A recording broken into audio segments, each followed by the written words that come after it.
দর্শক, এই মুহূর্তে আশকোনা হাজি ক্যাম্প থেকে হজ যাত্রার সবশেষ পরিস্থিতি জানাচ্ছেন আমাদের সহকর্মী জাহিদ হাসান।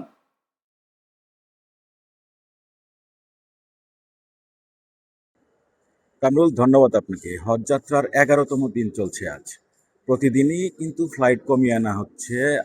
আজকে শুধুমাত্র রাখা হয়েছে 3টি ফ্লাইট। 3টি ফ্লাইটের মধ্যে ইতিমধ্যেই 2টি ফ্লাইট 826 জন হাজি নিয়ে কিন্তু দেশ ত্যাগ করেছেন। আমি যদি আপনাকে আমার পিছনের চিত্রটি একটু দেখাই, পিছনে কিন্তু দেখতে পাচ্ছেন হজ ক্যাম্পের ভেতরটা কিন্তু একদমই ফাঁকা।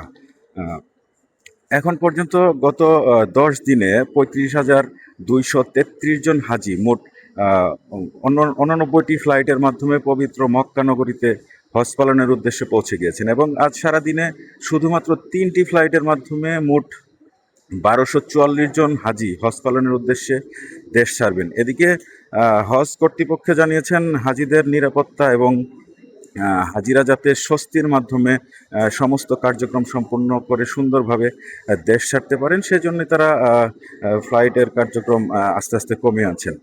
হাজিদের সাথে কথা বলেছি, হাজিরা আমাকে জানিয়েছেন ফ্লাইট কিছুটা কম থাকার কারণে তারা হজে যাওয়ার যে কার্যক্রম তারা সেটি সুন্দরভাবে পালন করতে পারছেন। এবং এই কারণ আমি যদি আপনাকে আরেকটু জানাই, শেষ খবর পাওয়া পর্যন্ত সৌদি আরবে এখন পর্যন্ত বাংলাদেশি মোট 6 জন হাজি কিন্তু মৃত্যুবরণ করেছে।